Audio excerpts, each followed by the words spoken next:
Welcome to the Bend Like Bamboo podcast. I'm your host, Amanda Campbell, kinesiologist, resilience coach, and author who knows what it feels like when your body betrays you or burnout nearly breaks you. This podcast is for those healing from chronic conditions and autoimmune disease, and also for leaders navigating burnout and overwhelm. You're about to hear real stories of transformation, the messy middle, the breakthrough moments, the science, and practical tools that actually work. Because resilience isn't about being unbreakable, it's about learning to bend without breaking. Let's dive in. So, I'm so excited to introduce you to today's guest, Ross Judd. Ross is a self development coach, facilitator, trainer, and speaker with over 30 years of experience helping people to grow into stronger leaders and more confident individuals. But here's what I love about Ross's approach. He discovered something that most leadership experts miss.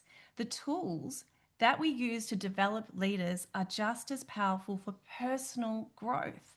The same strategies that help executives communicate more effectively at work, they transform relationships at home.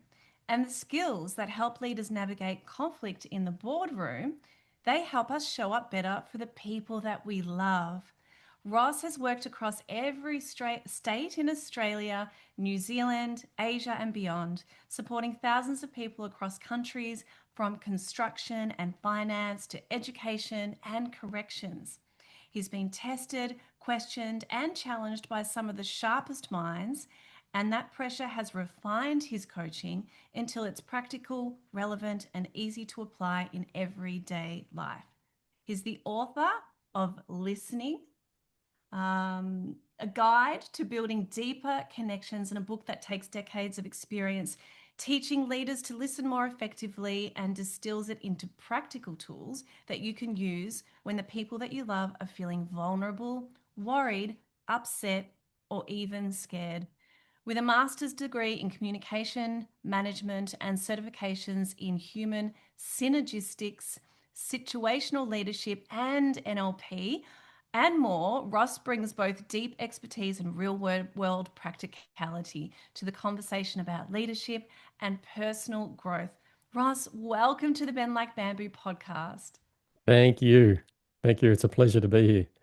Thank you so much for sending me your book, and I'm really enjoying it. I'm going to take it away with me next week when I'm off in Tassie. But I've looked into your work. You've got incredible insights to share. Thank you so much for being on the podcast today. No, look, I really appreciate the opportunity to share. It's just great to have the chance to share with more people. Oh, let's get this out there because your work is really important and I think it's going to help a lot of people. And you've been in this game for a long time, helping a lot of people. How long now? 30 years? Yeah, look, I say 30. It's a little bit more than that, but Yeah. 30 is enough, isn't it? Yeah, yeah. Yeah. What do you think inspired you to do this work? It's actually, it came about almost by accident. So the kind of history story is I was just a young guy. I really didn't know what he wanted to do, heavily into the outdoors, started guiding in the outdoors, started running school outdoor education programs, realized that wasn't for me. Yeah. But that was 40 something years ago when the corporate world was getting interested in that and there were people proposing the idea of what we do in the outdoors will teach you good leadership skills. And so I got involved in that side of things. And it Mm. basically, my career has progressed from there. I've moved indoors as I've learnt more, studied more, went back and studied, just loved it, loved every minute of it. Every facet of the different approaches that I've been a part of has been fascinating. Yeah, that's awesome. So it just really happened naturally. You must have Mm, followed your gut as well as your intellect, where you kind of knew, started to become very knowledgeable on these topics, but maybe there was something deeper inside that just guided you to keep following your path. absolutely. And there really was. And I've often thought about, the road not traveled, what would have happened if X had happened. But I still think I would have ended up here. I Yeah. still think wherever I ended up, it would have been in this space because I don't know, there's something really refreshing and rewarding, and it's just great to be part. part of someone else's journey and to help someone in a way that makes such a tangible difference. Yeah. And I can remember as a kid, I was motivated to help. I just like helping people. I want to help people. Yeah. And it's practical, that's real, that's, makes a difference. Yeah. Yeah. Yeah. Oh, that's beautiful, Ross. That's so beautiful. I get to meet so many amazing people on this podcast. I'm very lucky. Yeah. And there are so many amazing people out there. Yes. Yes, We need to keep remembering. I totally agree. And to have more and more conversations like this is, kind of like my dream job. Mm, yeah, Well, good on you. let's dive in. I want to ask you, with the 30 years of experience that you have had in leadership development, and you've worked with everyone from frontline leaders to music teachers to prison officers, somewhere along that journey, you discovered that something very powerful, that the leadership tools you were teaching in corporate workshops were actually transforming people's personal lives too. And I align with this because I'm a kinesiologist, mainly helping people originally with their personal well-being, but then my heal program became Thrive, which is, all the lessons I learned healing also I learned applied to performance and, fast-paced environment, innovative environment, startups. And so I went sort of the opposite way. And so I really align with what you've done there, where take us back to that realization when you started to realize that. And what was the moment when you saw that self-leadership was the foundation not just for professional success but personal transformation for people as well? Mm, thanks. So I think there's kind of two, as I think about that there's two levels to that question. So the first level of just realizing that it helps people, I've always known, and it's always been part of the motivation. And even when I was taking people into the bush and getting them to just work together, they'd come away with some euphoric feeling, something I knew that would benefit them in their personal lives. But that helps with relationships. It helps with how you turn up. But I think there's a deeper realization, if we take it even further, there's a deeper realization that I've probably only got to in the last decade or so around the importance, the absolute importance of understanding yourself more to be a Mm. good leader. And for me, that's a deeper level of self-discovery. It's a deeper level of that's more than it's just helping you in your personal life. It's actually helping you as a person, helping you realize who you are as a person. I mean, I've never seen myself historically. If I look back, I never saw myself as someone you could akin to being in the personal development space. I always saw that needed some other kind of guru to be in that space. Mm.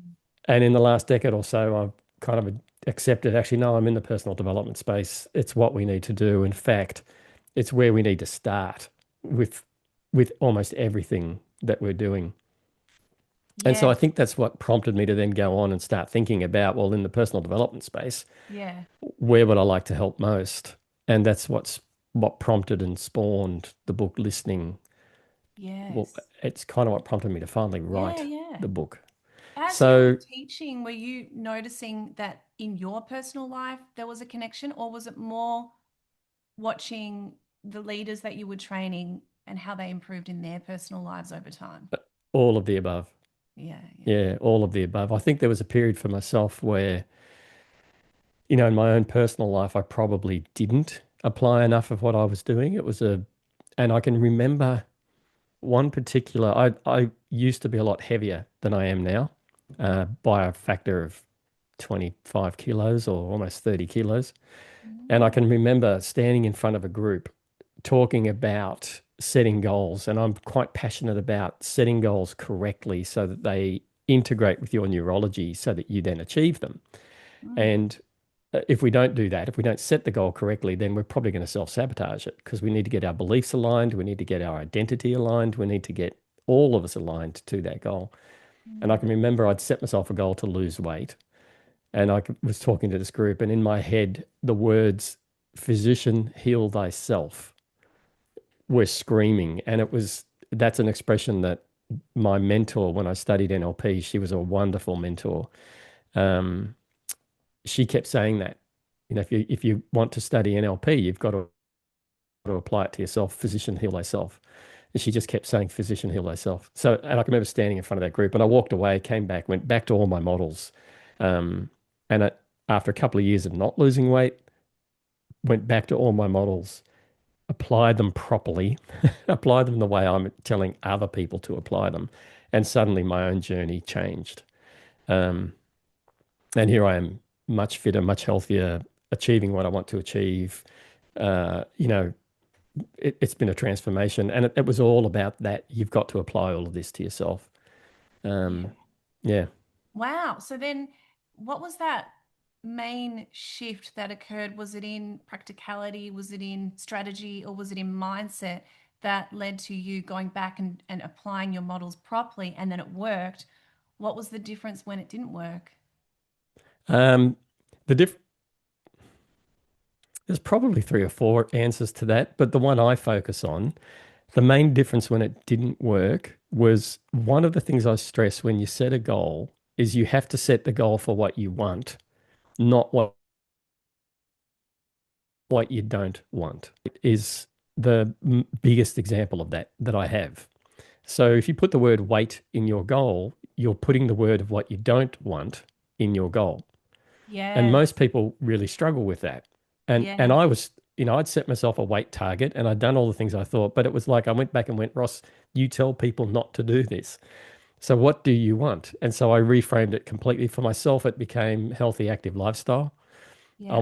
I used to do a lot of outdoor activities. I wanted to do them again. I wanted to get out hiking. I wanted to get out doing all of that. And it just wasn't as feasible in the shape that I was in.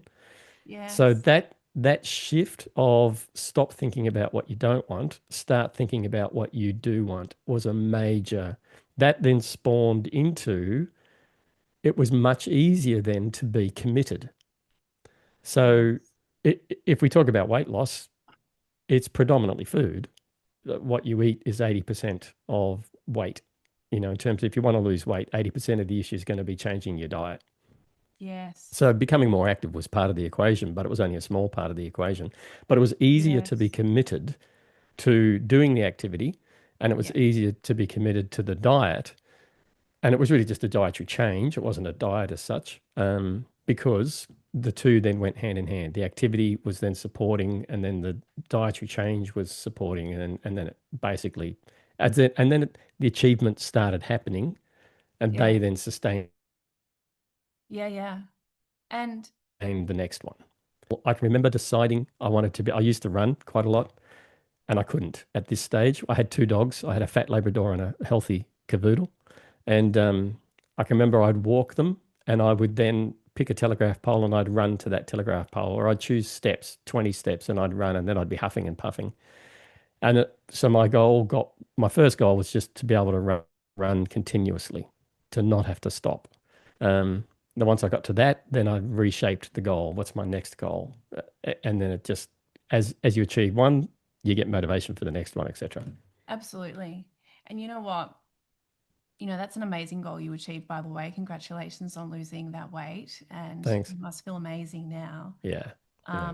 I resonate with that Yeah. because when I needed to achieve almost what felt like impossible when I was paralyzed in a wheelchair, having MS Mm. and diagnosed at 24, paralyzed by 29, a huge part of what I think created that transformation for my recovery and achieving walking and running again when it was told, when it was said to me, it was probably won't happen, was focusing on what I wanted.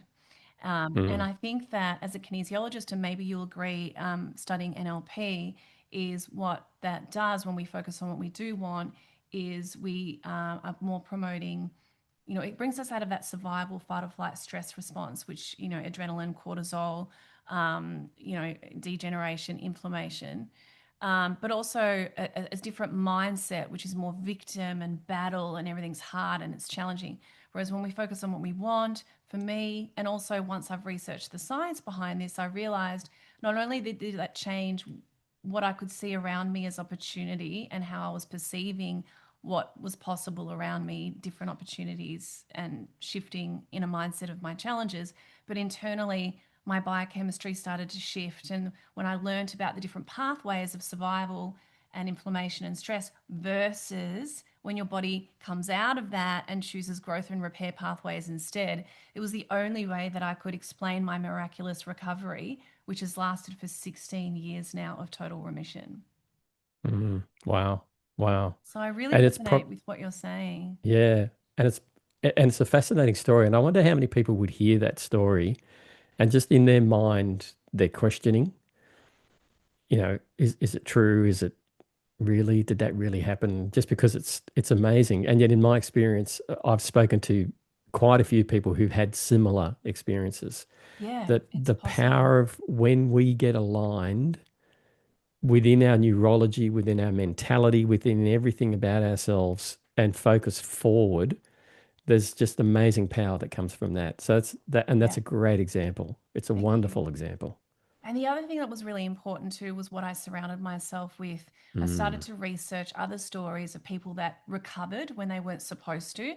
And also, I wanted to understand why people, that were really healthy, exercising, eating good food, but they became sick.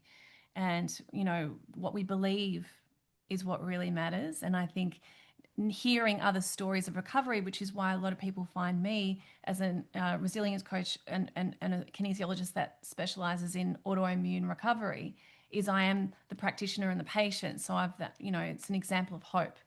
Um, mm, but mm, all of my work, I do understand that with, and you might find this in the leadership space, but with autoimmune recovery, some people do recover and some people don't.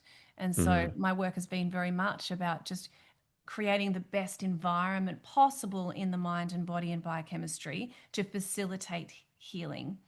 Um, and oh gosh, I could talk to you for hours on this topic. We're sort of going off path here, but It's okay. just sort of understanding that mindset, isn't it? On yeah, what happens when people and leaders move more into performance and recovery? Why does it work for them, and why does it not work for others? What do you think? Yeah.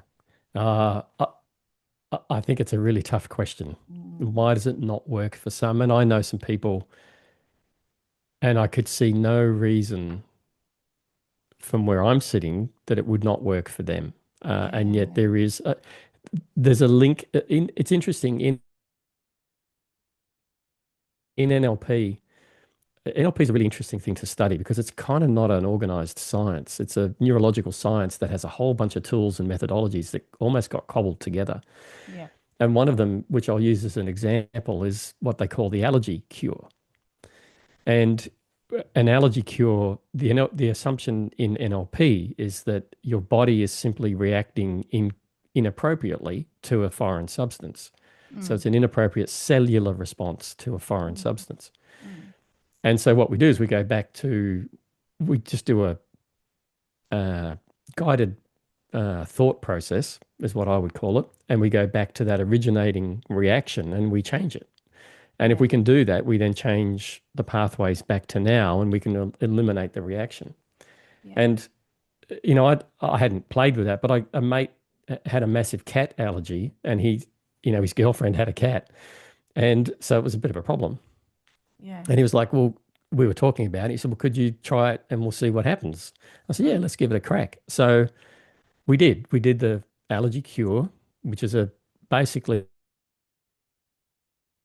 a tool or a methodology um, canon of opportunities.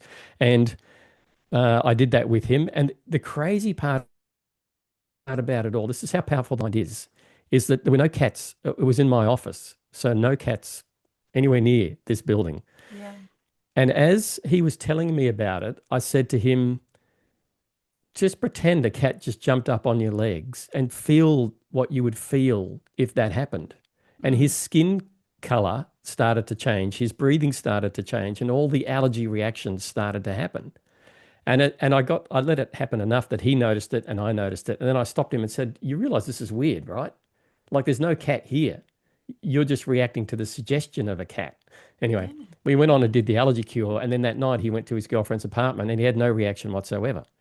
So it Amazing. was a fascinating. So the reason I mention that is Yeah. because there is definitely a mental side, because that could only be explained around the integration of our mentality with our physicality, our neurology, our entire neurology, that could only be explained through that. There's definitely that side of it, but there is also definitely a chemical side to some of these things Yeah. and identifying which one's which. So Yeah. some people will respond through the neurological pathway. Yeah. Other people may not because their issue actually is different and it does actually exist at a Yeah. chemical cellular level that won't Yeah. be impacted by neurological. And I think that challenge between the two is identifying which is something I could never do. Yeah. And Yeah. it's, It's difficult. yeah, and it creates a problem for the people that don't get fixed Yeah. because they then start to wonder what's wrong with What's them. wrong with them? Yeah, Yeah, what's wrong with exactly. me? How come that worked for him or her, and why won't it work for me? I'm trying to do it the best I can. Yeah. Yeah, exactly. So it's a challenging. There is some challenge around that space. Sorry, that was a bit Yeah, long-winded. I'm still constantly observing case studies of my clients of why and when that happens. And what I think is, what as a kinesiologist, I'm trained to, assess my clients on multi levels of structure, physical, biochemical, emotional, and energetic and spiritual.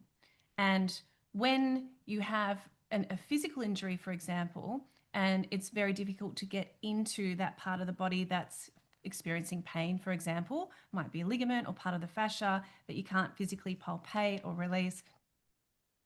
Because we're completely connected on all of those levels, using Chinese medicine and working on the meridians and releasing energy and creating more flow in the law of the five elements, because that shift and also potentially addressing an emotion that might be stuck in the body at the same time can create a release, which then shifts the biochemistry as well as the physical, skeletal alignment of the body and tissues and ligaments and fascia they can release as well. Simply by working on energy you can create a huge change physically in the body. And so on those, everyone's my people will come to me with MS, for example, but one person needed more energetic work, another one needed more physical work, another one needed Mm, more biochemical nutrition work. mm, So it's just mm. all multi layers. Exactly what you're saying is, so I guess the answer is how to work on that multi-layered approach so that maybe it's you're covering all bases. And can any one person do that to the fullest extent? Yeah, the journey. Of all the different pieces that we may, if somebody could have access to all the potential. Yeah. My wife and I ran a natural therapies clinic for a while. She was a midwife who then studied naturopathy. Mm-hmm. Um, and one of the things I learned being associated with that was that of all the different things we had a kinesiologist, we had a psychologist, we had all the acupuncturist, et cetera, chiropractor, and I'd watch somebody come in, see one person, come back out going, oh, that was rubbish, and then someone else would go see that person, that was amazing, and what I learned was different. And so, would it be possible to have one person that had all of those tools at their disposal? That'd be a big ask. Yeah. But yeah, Yeah. finding the right tool and the right approach. If you're going to love, when you get into section two Yep. of the book listening, Yep. you're going to love it because what I've done in there is should be doing values. And I know values is something that a lot of people and a lot of gurus like to use. And I get a bit frustrated, particularly when I see gurus providing a list that you can choose from.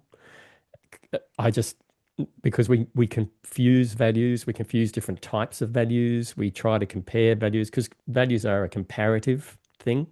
So the whole idea of valuing something is we are saying it's more valuable than something else.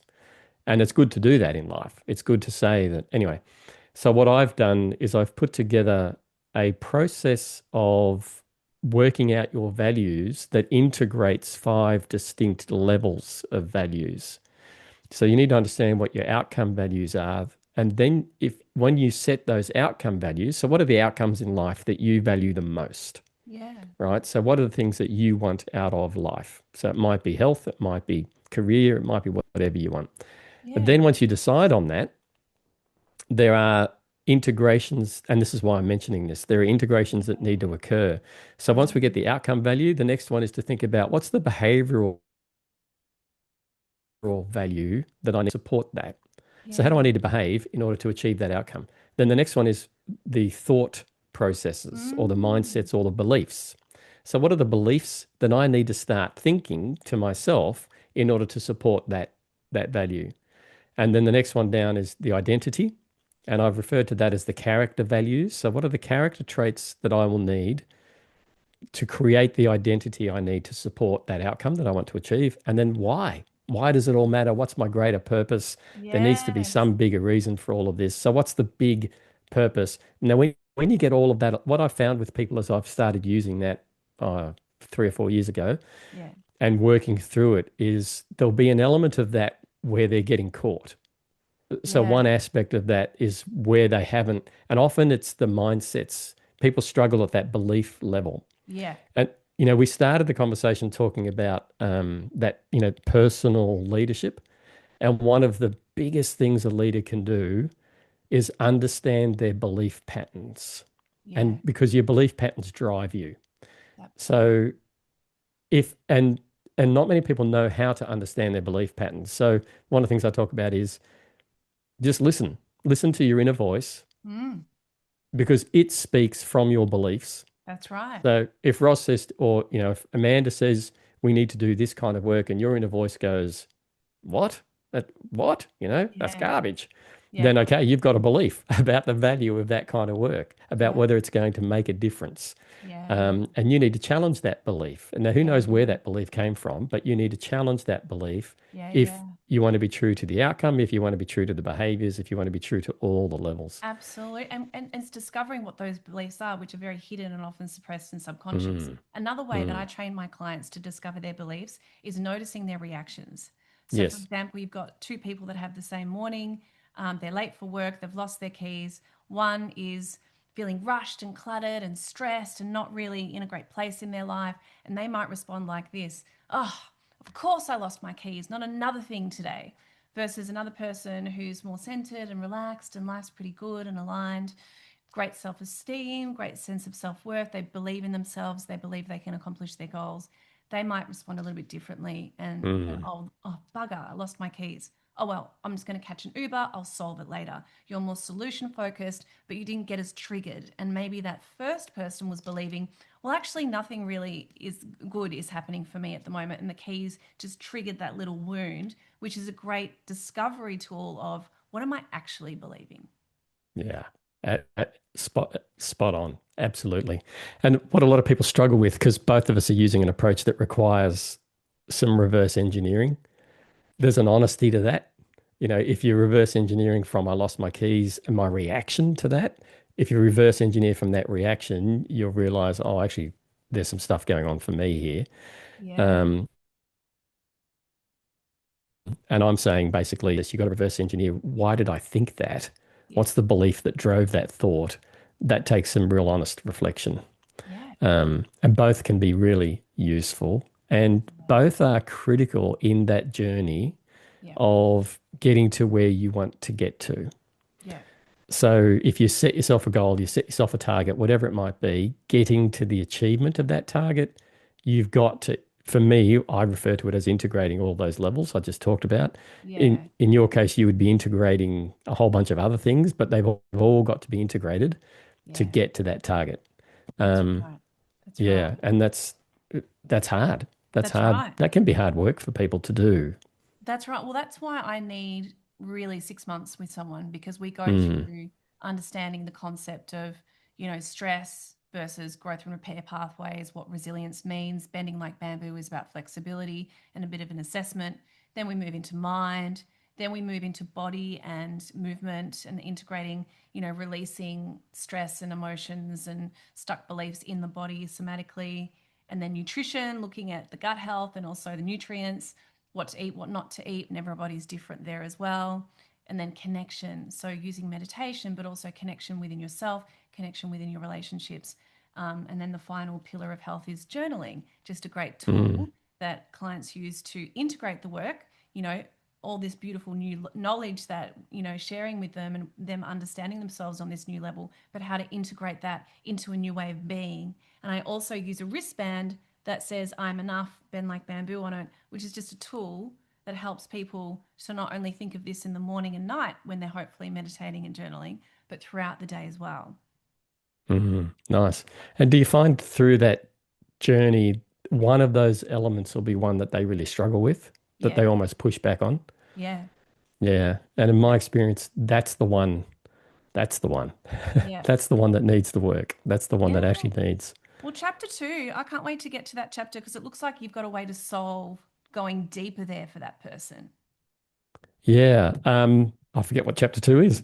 Chapter two, when you were integrating those levels of the values, so Ah, then yeah, yeah, yeah. when you Yeah. went deeper to integrate the different levels of where a person often gets stuck, you mentioned that there's aspects to that one pillar that goes a little bit deeper. And I think I'm going to learn a lot from this book. Thank you so much because, I do my best with my clients and get lots of amazing transformations, but sometimes we get stuck and it looks like you've got some deeper insights into why that occurs.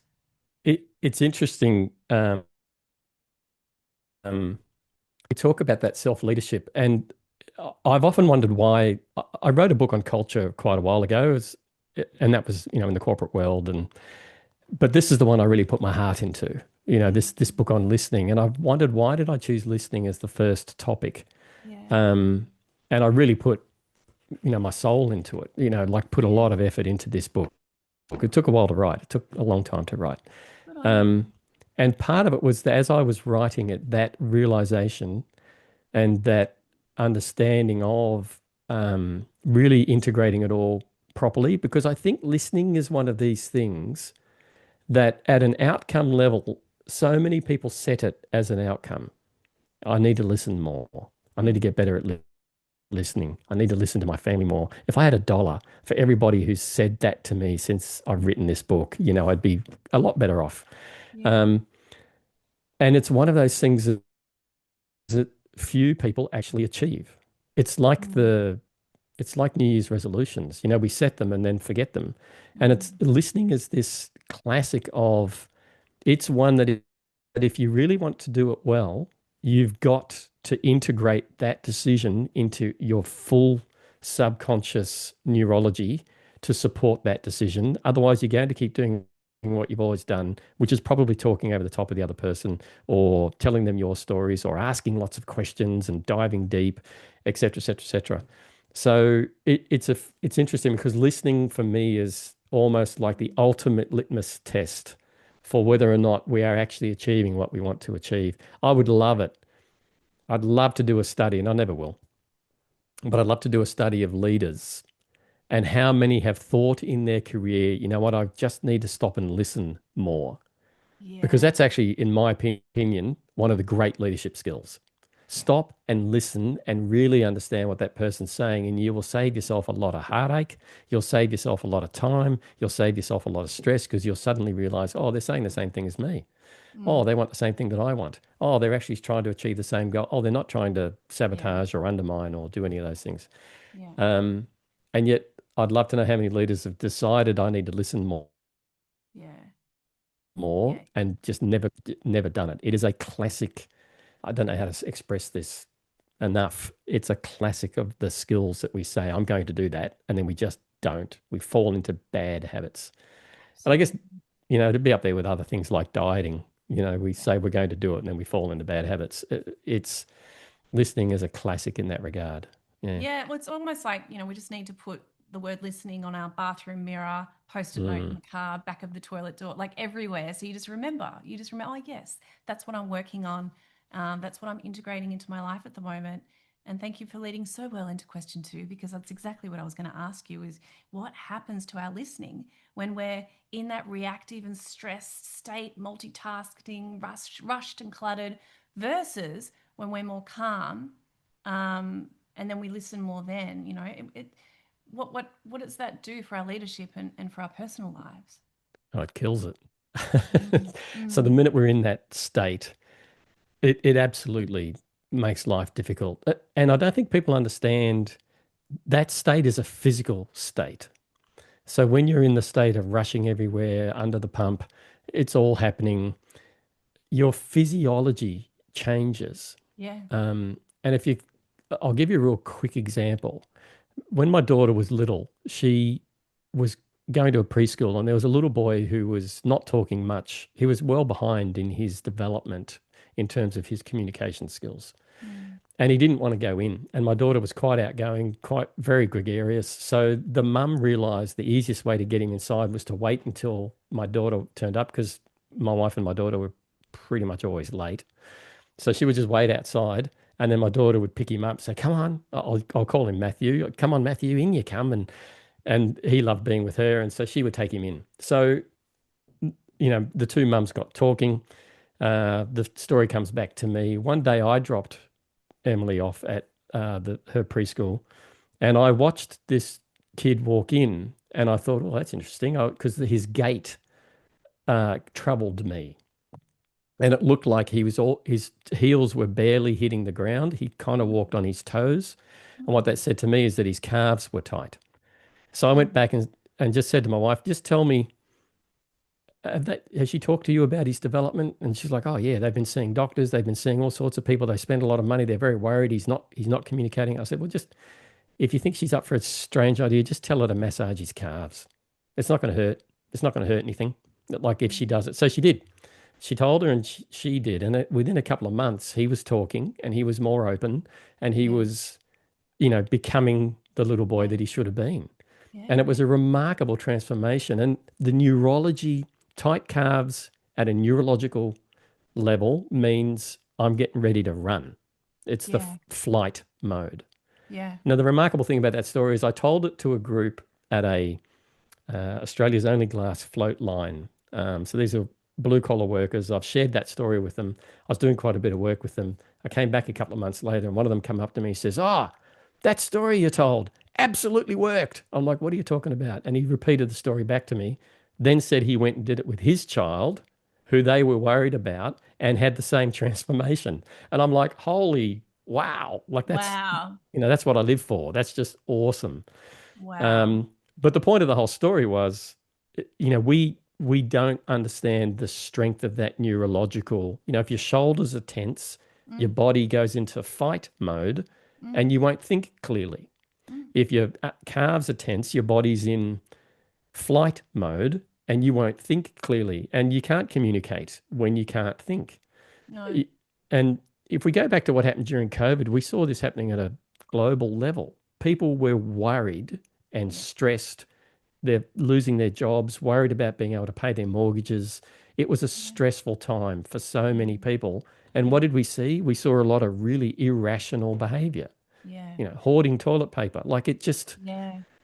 people, and it wasn't because they couldn't think clearly. They became more selfish because that's what we do when we go into survival. We become Yeah. more selfish. We shut down. And on the calves, like in Chinese medicine, we look at the heart area and the pericardium meridian, and that's a form of how we protect ourselves.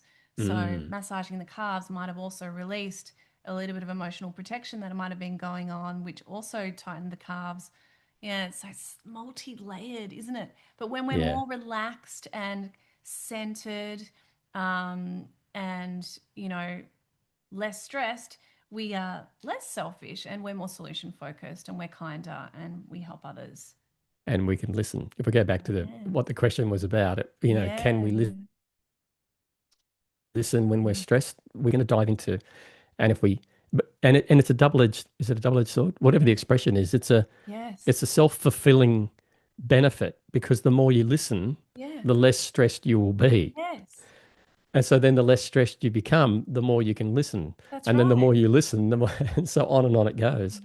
Um, I really need to take this on because, when you learn about your archetypes or your leadership, values and, your superpowers, one of mine is challenger, which is mm, the opposite to listening. And growing up, I had to challenge to get myself and navigate through difficult situations, and that's how I survived. And so I've had to really learn how when there's a time to be in my challenger, and that I can negotiate well, and I challenge things that I believe in and the status quo, and I try to reimagine what can be possible for myself and for other people. But there's also a time to not challenge, yeah, and yeah. that's why I love your work. It's really helping to remind me of then there's a time to bring the listening skill in, and someone like me would have to think about it more consciously. Yeah. And look, that's one of the things I advocate strongly in the book is I'm not trying to change your general day-to-day listening skills. I actually don't want to change those. Everybody, we all do fine in life. We're getting by.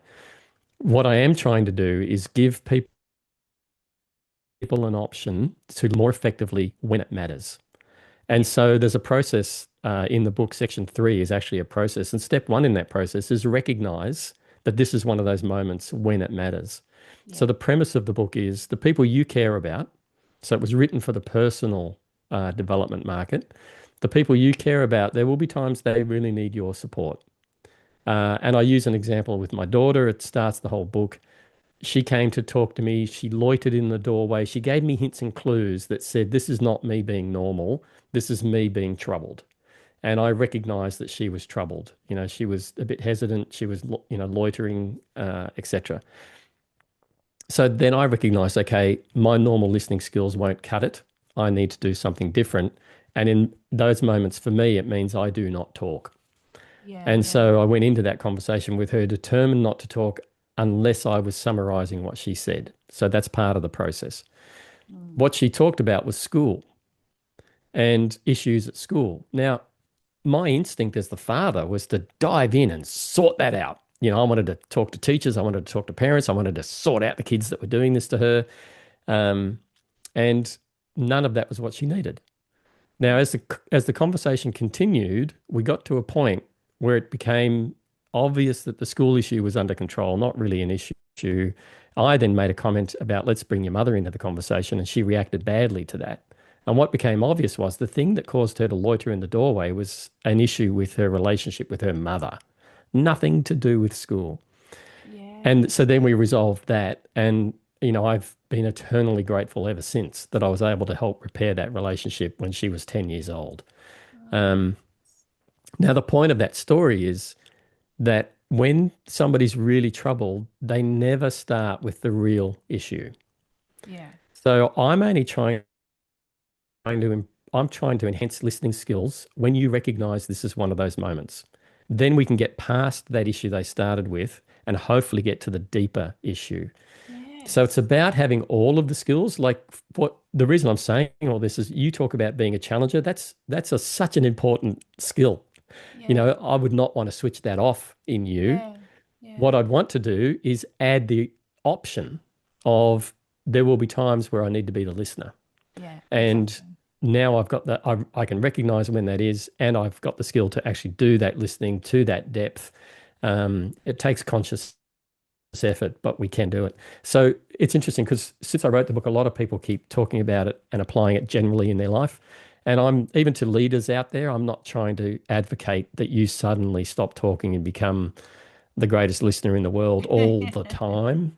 Yeah, But you would be smart and wise to start recognizing that person's behaving a bit differently, or I don't think they're telling me the whole story, or I don't think this is really what's going on, and learn to listen in those in moments. those moments when your Yeah. intuition tells you, hang on, Yes. and you know what's really lucky is every time I see a new client, my job is to just super listen, Yeah. of what's Yeah. actually going on under there. Like this is what we're presenting with emotionally, physically, biochemically, symptoms, but then what's actually going on. And then when you get to do that all day, every day, there are patterns, there are, you know, so synergistic aspects, and also, you know, uniquely individual blocks that are, blow my mind and just learn so Mm. much. And I think that if we could all just listen a little bit more, it makes the other person feel more heard and more loved and Oh, more oh supported, yeah. and Yeah. then we're going to work better within our relationships, especially at home, but yeah, at work as well. And that's what resilience means to me. Yeah. Nice. That's Yeah, I agree. resilience. Yeah. Yeah, Yeah. I totally agree. yeah. It's um interesting. Go on. yeah, Yep. no, you go on. Oh, I was going to say it's interesting when we think about it at a leadership perspective, Yeah, it's actually not natural for a leader. yeah, If we think about the path that a leader follows, yeah. their very first Mm. leadership role they are the guru. They are the team leader or leading hand of a Exactly. technical task, Yeah, and they tell everybody what to do. yeah, So they're not listeners. They're Yeah. not, and that sets up a set of beliefs and an Mm. identity about what leadership means and what leadership is. And it sets up a purpose. Why I'm a leader? I'm a leader so I can tell them what to do. Yes, Now, this is so true. if that leader never questions Yeah. that purpose, Yeah. they get to more senior roles still telling everybody what to do. Now they can survive and they can achieve business outcomes. Stress comes with that approach and a whole bunch of difficulty and challenge and turnover of staff and Yeah. losing good people and not Yeah. hearing great ideas and all the rest of it comes with that approach. And somewhere in that journey, we've got to shift, help them shift. Now, and we can't install it. They need to think about it and decide on it for themselves. They need that process in front of Mm. them. And that's where my work at the moment is really taking me is down that track of how do I help leaders work through that so that they Yeah. can identify the purpose and identity and beliefs that they need in their current role to be really successful. Not just superficially successful, but really successful, which for me means life is good, work-life balance is good. If I lose my keys, I'm not punching everybody in the face, Yeah. all of that sort of thing. I'm relaxed and I'm achieving wonderful business outcomes more than I could have expected. That for me is life. We're achieving. Absolutely. No, that you've rounded that off so well, Ross, because yeah, it's you're redefining what leadership means and you're helping individuals to work that out for themselves, within themselves, in their roles. It's so fantastic. Your work's incredible. Thank you. I think yours is, isn't it interesting? Like it's probably you're probably feeling a bit of what like when I hear you talk about what you're doing, I'm like, Yeah. oh, that's so great. I'd love to actually be able to connect into more of that and be able to use some of that in what I'm doing. And of course, I'm not qualified or skilled for that. And I suspect you might be feeling some of the same. Oh, that sounds good. I'd Yes. love to be bringing that into what I'm doing. Yeah. Yes, no, well, I can already immediately see, because my one of my other superpowers is like that entrepreneur mind where it's like, oh, actually, this work complements what I'm doing so much. Mm, I'm going to mm. start some live podcasts with my group coaching and bringing on special guests in the pillars of health that align with the topics that you might specialize in. I'd love you to, maybe do some masterclasses and things like I'd that, love to. I'd live love to. podcast just like this. So at Yeah. the end, people can ask questions and get to connect with you one on one. And Yeah, no, that would be great. That'd be awesome. I'm kind of at a stage in my life as, I don't know if you, this is visual for people or if it's just an auditory podcast, but no, it anyone is. that's looking at me can see the grey hair and can see Yeah. I'm at a stage in my life. So for me, a lot of what I'm doing is about giving back. Yeah. And I'm very motivated to give back. Like I'm looking for ways as I look back at my career, I think I've missed opportunities. We all do. Yeah.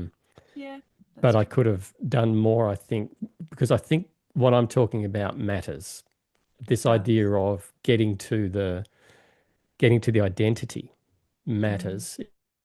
If we don't do that, and I look at leadership programs, people are sending people on leadership development workshops. The statistics on the return on investment are dreadful. They Yeah. get something like a 10% return on investment. So they spend $100 and they get $10. Yeah. Not on top of their 100, they lose the 90. Um, and why? I think a big part of the why, there's lots of reasons why, but a big part of the why is because they're all just trying to teach skills, which is at the behavior level.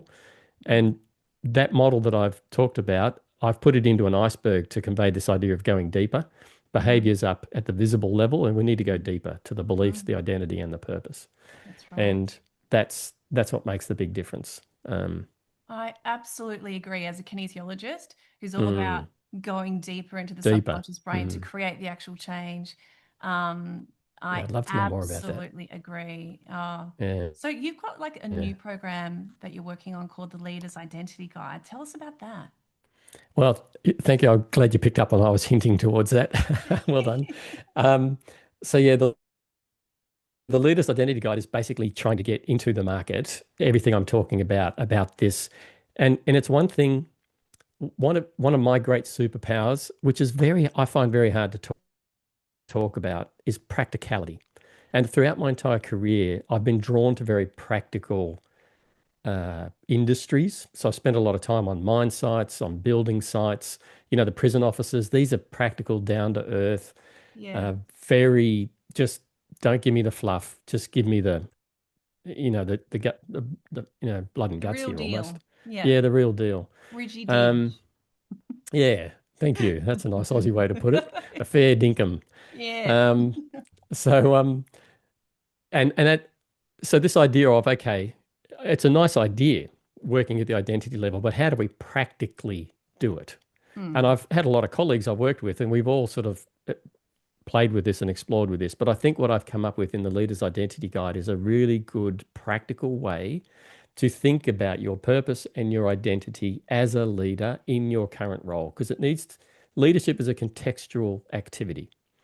So what you are doing today, it's almost like if you ever get into investment, the gurus will tell you that somebody's past investment um, performance is not an indicator of their future investment performance. It's like, well, how does that help?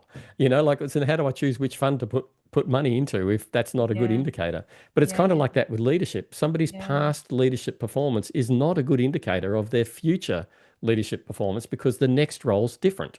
The Hmm. next role will involve a whole lot more people leadership. The next role will be more divorced Yeah. from the technical side of the work. There's a Yeah. point in their life where their technical expertise really is not going to help them much. Yeah. And will they deal with that transformation? Will they deal with that change? Yeah. That's and so what they've done historically doesn't necessarily mean they'll achieve in the future. So leadership is contextual.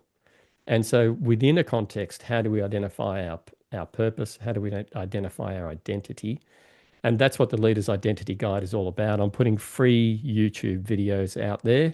And the intent is that that guides people to the deeper program, which is at my Awesome. website, Yeah. which is teamfocusplus.com. Yeah. But if people can't remember that and they remember my name, they'll also find answers at rossjudd.com. Oh, and I'll put So all of that in the show notes. awesome. Thank you. Ross, you're amazing. You're incredible. I would be thrilled to have you back again. And thank you so much for your time this morning. I'm sure everyone's going to get so much out of today's podcast. Well, all those feelings are mutual. Yeah. Your story is amazing to me. Like my mind boggles at it. So I would love to come Ross. back. I'd love to keep chatting. Yes, yes. Thank you so much. And I think, I'm going to yeah. send you my book as well. Sorry, I haven't done that yet. Literally feel like I'm still getting back to January this year. I'm finally getting back on board, and Mm. We've had a lot um, going on.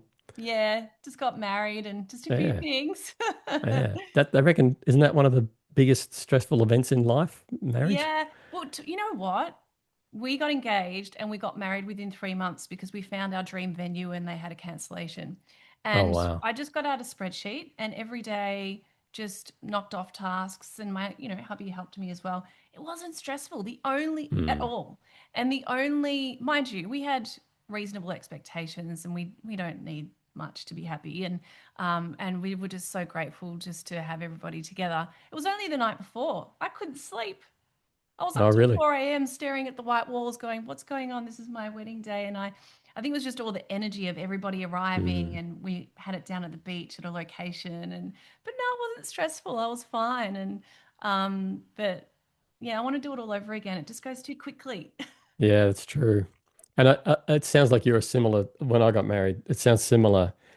I just decided whatever the world expects from this, Yeah, I'm not interested in that.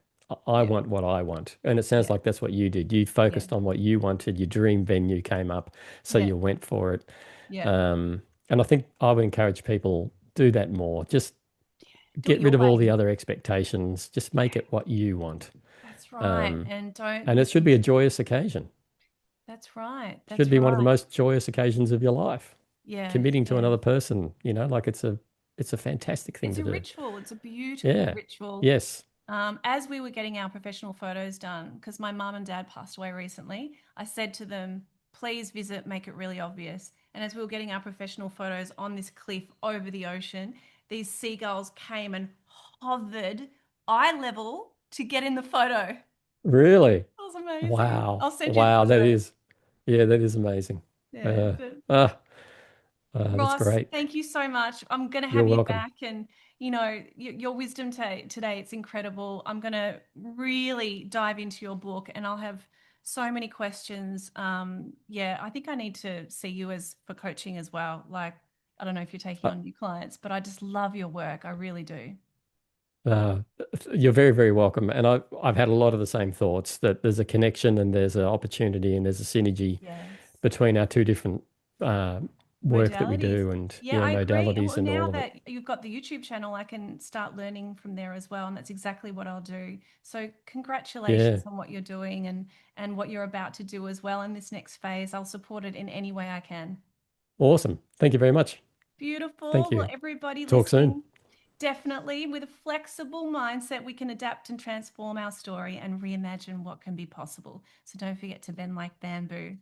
See you guys next time. Thanks for listening to the Bend Like Bamboo podcast. If this conversation resonated, please share it with someone who needs to hear it. And if you're ready to go deeper, whether you're managing chronic symptoms, leading through burnout, or seeking guidance and community, I'd love to welcome you into the Bend Like Bamboo family. Don't forget to subscribe, and I'm here to support you wherever you are right now. Book a clarity chat with me and let's just talk about what's happening in your body, your work, and your life. All the links to join our community and also how to get in touch with our guests are in the show notes. Remember, with a flexible mindset, we can adapt, transform our story, and reimagine what's possible. I'll see you next time.